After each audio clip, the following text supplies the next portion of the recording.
Bonjour à tous et à toutes et aujourd'hui je vais vous raconter l'histoire de celle qu'on surnomme la Porsche 911 française ou bien la Ferrari française, la Ligier JS2. Alors l'histoire de cette voiture commence dans les années 60. À ce moment-là, Guy Liguier décide de devenir pilote, suite au grand succès de son entreprise de BTP, qui lui apportait beaucoup d'argent. Il devient donc pilote pour l'écurie Ford France et c'est à ce moment-là qu'il fait la connaissance d'un certain Joe Schlesser. Un pilote très talentueux qui arrivait à piloter des AC Cobra en utilisant tout leur potentiel, à 100%, alors que ce genre d'auto accélère très très fort et freine très très mal. Les deux hommes se retrouveront souvent ensemble puisqu'ils seront souvent coéquipiers durant des courses, et remporteront même quelques victoires ensemble. Un jour, Guy Liguier parlera à Joe Schlesser de son projet, créer sa propre voiture de compétition. Ce dernier fut très intéressé par le projet de son ami et accepta de l'aider. Malheureusement, Joe Schlesser décédera d'un accident au Grand Prix de France de Formule 1 le 7 juillet 1968. Il n'avait que 40 ans. Guy Liguier se retrouve donc seul, mais il croit toujours en son projet, et quelque temps plus tard, il se décide enfin à le concrétiser. Grâce à un ami, il entre en contact avec l'ingénieur Michel Tétu et le designer Pietro Frua. Après s'être rencontrés dans un restaurant, les trois hommes vont créer la première voiture de la marque Liguier. La voiture sera tout d'abord dessinée par Pietro Frua, qui pour l'anecdote réalisera les premiers croquis sur la nappe du restaurant parisien où ils se sont rencontrés, avant de réaliser une maquette qu'il passera en soufflerie. Ensuite, ils construiront une maquette à échelle réelle avec des dimensions très précises, puisque Guy Liguier voulait que l'auto mesure une longueur précise et une largeur précise. Pietro Frua dut adapter son design pour qu'il corresponde aux exigences de Guy Liguier, tout en faisant en sorte que l'auto reste belle. L'auto sera donc nommée JS1 en hommage à Joe Schlesser. En 1969, la Liguier JS1 est terminée. L'auto est équipée d'un moteur 4 cylindres Ford Cosworth et dispose d'un poids réduit de 687 kg. Guy Liguier produira l'auto à 3 exemplaires dans ses ateliers à Vichy et l'engagera en compétition.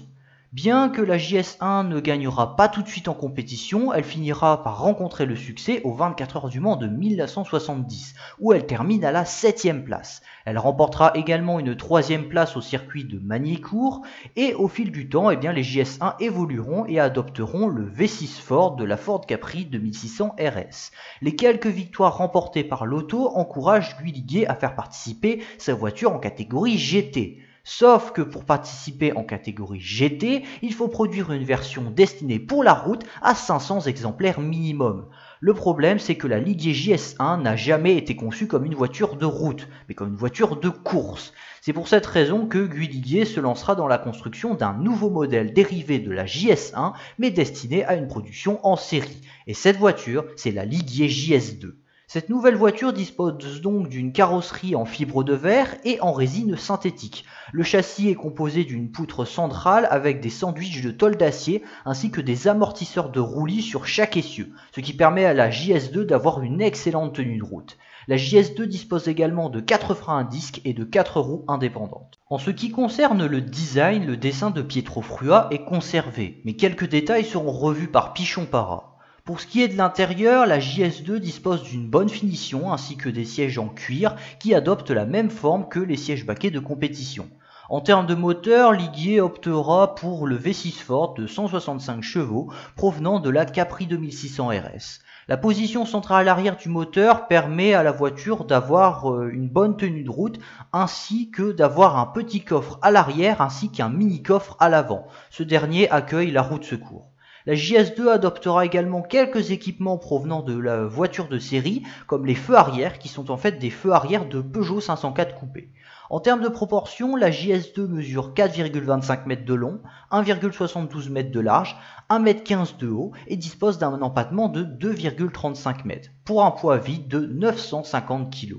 La nouvelle Liguier GS2 est donc présentée au Salon de Paris de 1970, pour un début de production prévu pour l'année suivante, donc en 1971. Sauf que Ford finisse par changer complètement d'avis et refuse de fournir à Liguier leur V6.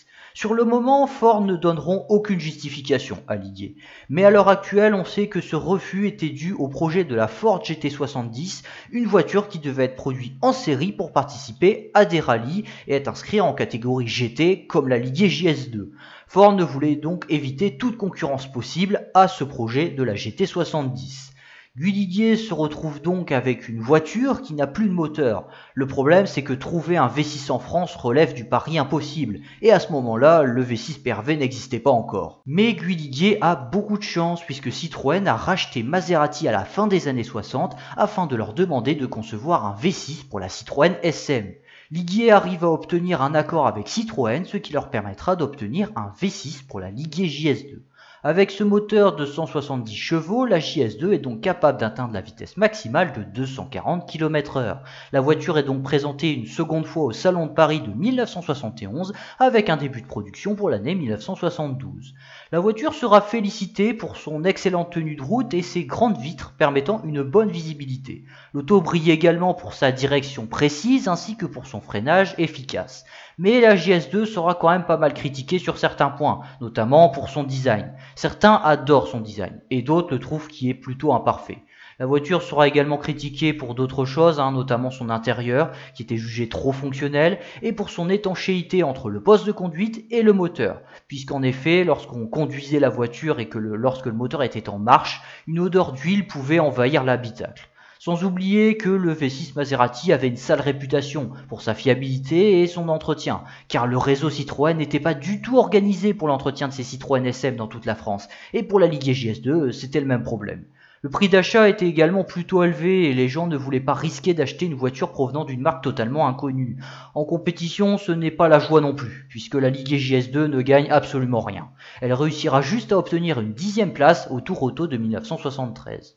Cependant, durant l'année 1973, les ventes de la Ligier JS2 finissent par remonter. Ligier en profiteront donc pour sortir une nouvelle version qui dispose du V6 Maserati de 195 chevaux, provenant de la Maserati Merak. Cette nouvelle version peut donc atteindre la vitesse maximale de 247 km/h. Afin de faire rebooster les ventes, Guy demandera à Citroën de distribuer ses voitures au sein du réseau de concession de la marque au chevron, tout en assurant le service après-vente. Et la bonne nouvelle dans tout ça, c'est que Citroën accepte la proposition. La Ligier JS2 va donc enfin pouvoir être mise en valeur à partir de l'année 1974. Mais en fin d'année 1973, la guerre du Kippour éclate et le prix du pétrole explose, ce qui change totalement la donne. Les voitures économiques se vendent bien, tandis que les voitures de sport se vendent très mal. Pourtant, en compétition, la Ligier JS2 s'en sortait très bien. Elle remportera la première et la seconde place au Tour de France de 1974. Elle remporte également une 8e place aux 24 heures du Mans de 1974, une seconde position aux 4 heures du Mans et une 8e place aux 1000 km de Monza. En 1975, Ligier équipe une JS2 avec le V6 Ford Cosworth, car entre-temps, Ford ont changé d'avis suite à l'annulation du projet de commercialisation de la GT70, qui ne gagnait rien en compétition. Et grâce à ce nouveau moteur Ford, la Ligier JS2 gagnera d'autres victoires. Elle terminera 2e aux 24 heures du Mans de 1975 et 7e aux 1000 km de Mugello. Toutes ces victoires permettront à Ligier de pas trop mal s'en sortir financièrement.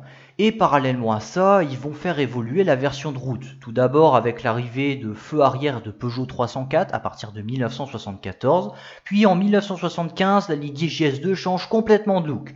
Les feux avant sont remplacés par des phares escamotables et l'auto reçoit de nouvelles jantes. Ligier proposeront également le V6 de 220 chevaux qui provient de la Merak Super Sport, ce qui permet à la JS2 d'atteindre une vitesse de pointe de 250 km/h. La Ligier JS2 était donc aussi puissante que la nouvelle Porsche 911 Turbo qui venait tout juste de sortir.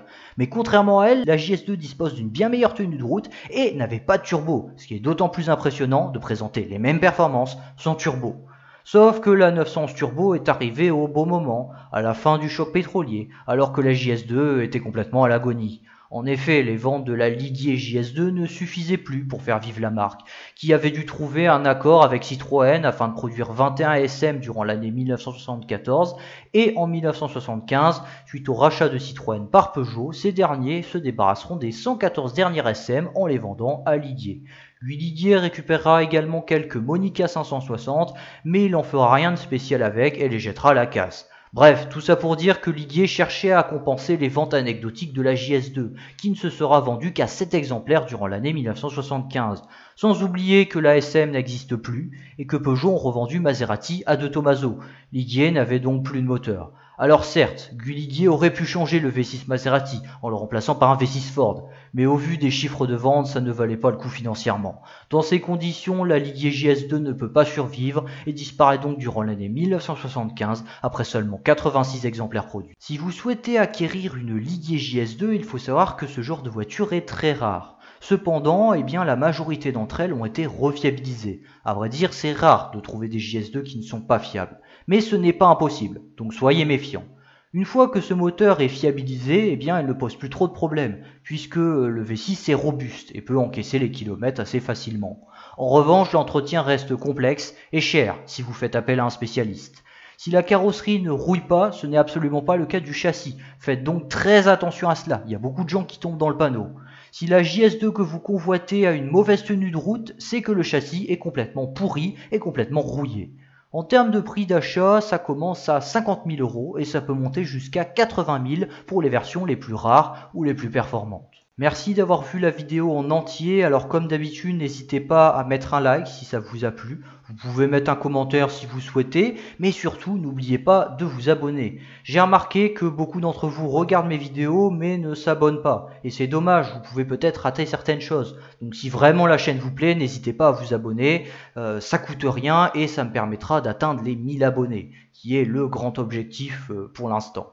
Bref, je vous souhaite une bonne journée, on se revoit dans quelques temps, bye.